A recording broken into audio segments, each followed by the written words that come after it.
All right, yo, we're doing something a little bit different today, a different type of video. Today, I just wanted to kind of play a game and talk to you guys, almost like an old school YouTube gaming commentary. Because there is a certain topic that I stumbled across on Twitter the other day that I would honestly love to get your guys' opinions on. So if you guys like this style of video, let me know in the comments. Maybe we'll do more stuff like this. But basically, the thing I saw on Twitter was a tweet from Ange Nation, and it was a link to a Reddit post about a list of players that looks like they've been removed from MLB The Show, a list of legends. Now, every year, MLB The Show adds new legends into the game, but there's also some legends that don't return to the next game for whatever reason.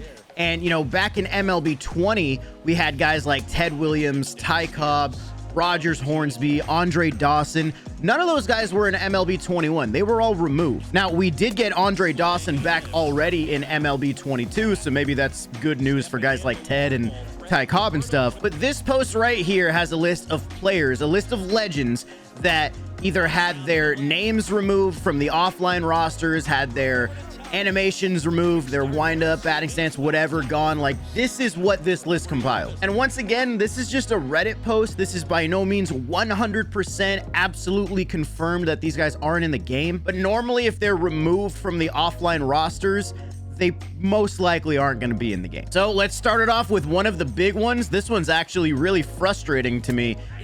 Andrew Jones. It looks like Andrew Jones is no longer in Diamond Dynasty. The reason this is frustrating is because we've had Andrew Jones in the game for, I think, 3 years now, 19, 20, 21, and they've never done right by him. They've never given him a good card early enough in the year to where people would actually use him. Every time they would release a 99 Andrew Jones, he would show up at like the end of the year when everybody's endgame outfield was basically already set. So not really too happy about that one. Next up, the list says Cliff Floyd is gone. Now, Cliff Floyd, I feel like always topped off around like a 95, 96 overall, like prime card. So, you know, he never really got that milestone love last year that maybe could have gotten him a higher overall. And while, you know, I'm not sitting here and saying I'm using Cliff Floyd every game, it's disappointing because he fits a lot of good team build. After that, we've got Dan Plesac. Dan Plesac looks like he's been removed. Usually a decent lefty at the beginning of the year. He usually dropped that 93 overall prime card in the beginning of the year, and he's got that 4-seam, 2-seam slider mix, so definitely not like a top tier pitcher or anything. But for the beginning of the year, he's usually a decent enough lefty to carry around in your bullpen. After that, looks like we lost an Angels legend, Frank Tanana. He was in the game for 1 year, a 95 overall prime card. He was the Angels collection reward last year, actually. He was actually one of the better lefties you could get at the beginning of the game for sure. After that, we have George Foster. George Foster has been removed. And honestly, George Foster, he finally got the card that, you know, we'd been waiting for him. It was that milestone card that was in one of the later BR programs. That was actually a really good card, you know, just similar to Andrew Jones. He just came out at a time when no one was really going to use him. Next up, Jack Morris. Jack Morris is honestly a legend that I always forget was even in the game last year because he only got an 85 overall card. I think it was like either a breakout or a veteran or something. So he's not the biggest deal in the world. He kind of just gets forgotten most of the years anyway. This one might be interesting to some people. John Olerud. John Olerud coming into the game for MLB 21. He did get a 99 signature card in Team Affinity 4 last year. And now it looks like John Olerud is gone. Looks like he's not in the game. Just another one of those guys that kind of suffered from the same thing of being released too late in the year to a point where not a lot of people are really going to use them. And when I'm talking about people using them, I'm talking about people using them on their actual like ranked competitive team. If you're doing team builds and stuff, yeah, it obviously doesn't matter what time these guys come out. But I'm talking about just like the usability of these cards compared to others when we're talking about playing ranked at the high levels. So after John Olerud, this one, I feel like we kind of saw this one coming with his treatment last year. Kirby Puckett. Looks like Kirby Puckett is no longer in MLB The Show. A lot of people were really excited about Kirby Puckett in MLB 21. He got an 87 overall, I think, as the Twins collection reward, and then he just never got a good card after that. Some people speculated it was the off the field issues for Kirby Puckett had a role in that. Some people just said they just didn't want to give him another card. I don't know.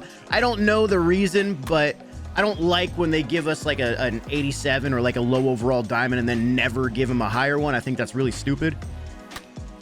Oh, Machado, supercharged Machado, get out of here, baby. Yeah, Manny. But either way, it looks like Kirby Puckett is no longer in the game. Next up, we have Mike Scott. Dude, there's been times when Mike Scott has legitimately had the worst 99 overall card in the game.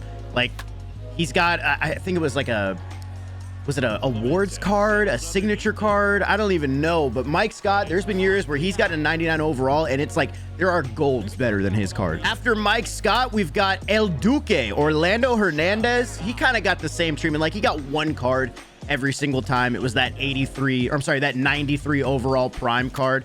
He was a fun guy to have in like the all-time Yankees or just other all-time team builds. A really funky delivery, just a cool card to use every once in a while, but he definitely wasn't like, you know, blowing people away. After that, this one is surprising. Pee-wee Reese. Not Pee-wee, man. That Dodgers all-time team is going to look a little weird without Pee-wee Reese at shortstop. I always put Jackie at second and Pee-wee Reese at shortstop on the all-time Dodgers. And this year, it's going to feel a little weird without him. I can't lie. Why'd you have to get rid of Pee-wee, man? Anybody but Pee-wee. After Pee-wee Reese, we've got Roberto Alomar. Not really a surprise here. I think we all kind of saw that coming after his off the field issues last year. That is this gone? Yo, that is unbelievable. That is unbelievable that that's a home run. Yeah, I don't think it was really a surprise to anybody that Roberto Alomar got axed from the game. I think everybody kind of saw that coming. After that, we got Ryan Klesko, which is weird because I felt like I used a Ryan Klesko card this year. I don't know how to describe it, but I feel like I used Ryan Klesko already in MLB 22, but I must be thinking of somebody else. Once again, just another good guy to have for team builds, but he's not really, I don't think anybody's going to be all that depressed not being able to use Ryan Klesko anymore. After Klesko, we've got Tino Martinez. Tino Martinez usually topped out at like a 93 overall card by the end of the year. He never really got anything higher than that. But when I think of Tino, I think of a Yankees all-time team player, and obviously the Yankees with their history of first baseman you can use. I don't really think that he had that much of a role there, so it's whatever for me. This one I'm a little bit disappointed about. Will Clark. Now, I didn't really use Will Clark like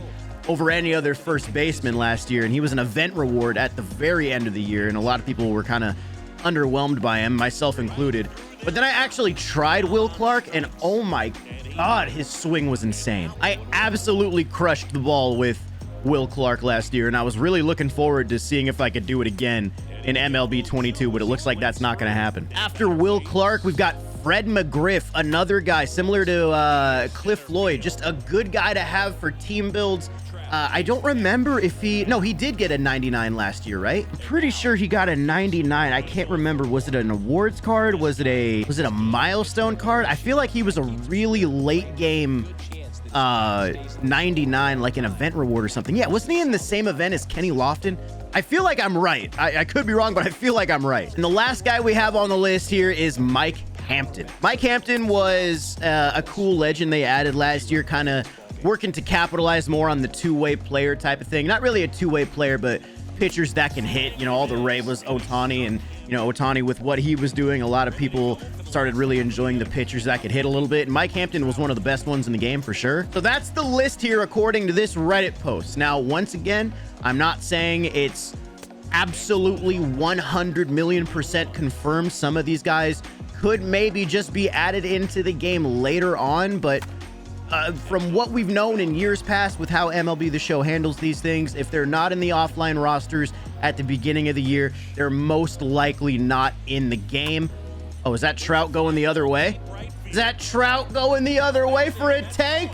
Trouty! Yo, I'm editing right now, but I just wanted to clarify something here. It might be confusing. If they add a legend like halfway through the year, like let's just say Derek Jeter is going to be added into the game in July, Derek Jeter won't be in the offline rosters right now, but they can add him in later. So I don't want it to be confusing saying if they're not on the offline rosters, they're not in the game. They can add players to that later. But if somebody was in the game last year and then got removed from that roster, they're probably out of the game this year, if that makes sense. Hopefully I'm explaining this in a way that makes sense. But then again, we also got new legends added into the game this year. Now, I'm not going to say this year's legend pool is like incredible. There were some good ones for sure. I really like Joe Mauer. Obviously, Randy Johnson is a guy that I'm really excited about. Mike Napoli is a guy that I was really excited to have in the game again this year. So there's like, you know, decent legends that we got added in, but I'm just hoping that we start getting some of the old guys that we used to have.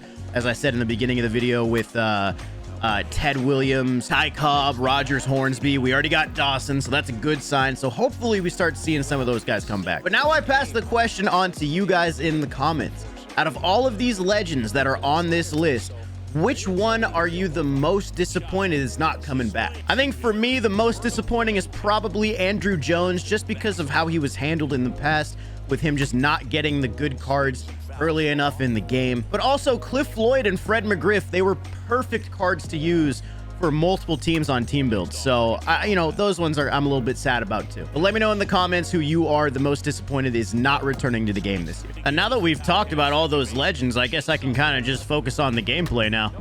Try to make sure I win this game. Yeah, let me know if you guys like this style of video or not. If you think it sucks, if you think it's good, you know, let me know. It could be a one-off thing. It could be a normal thing. I don't know. Just felt like doing something a little bit different today and having a discussion with you guys. I want to know what you guys think in the comments, and just kind of keep it a little bit chill on Saturday. You know what I'm saying? Oh, Randy. Oh, yeah, I think they changed Randy's windup. I think his delivery is better now. Let me see. It definitely looks a little bit better. I haven't really paid attention because I've been, you know, doing this commentary, but definitely looks a little bit better than it used to, for sure.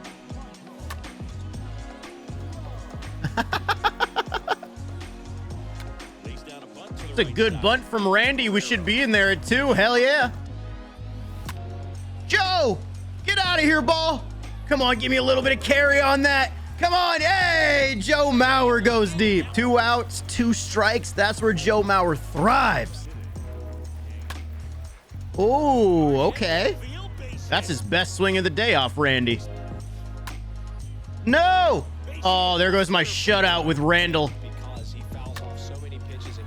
Okay, Randall, what's happening right here? Where'd our mojo go? Okay, dude. He's 3 in this inning? Ha ha ha ha. I think I'm throwing the fastball too much. I think that's what it is. He's starting to time it a little bit better. So if I start mixing in these sliders, slurves, and splitters effectively, then we'll get out of this. There we go. That's all it was. I was overthrowing the fastball. That's what it was. At least we can go to the bench right here. We can go to our guy, Joey Votto. Joey Votto still bangs. Oh my God, he's one of the most consistent pinch hitters I've ever had in this game. All right, let's finish this thing. There's one. Ooh, he waved at that one. That will be game. Michael Young, nice play to end it. We got the dub. 11 strikeouts for Randy. This guy just had 9 innings of hard throwing lefties. Poor guy.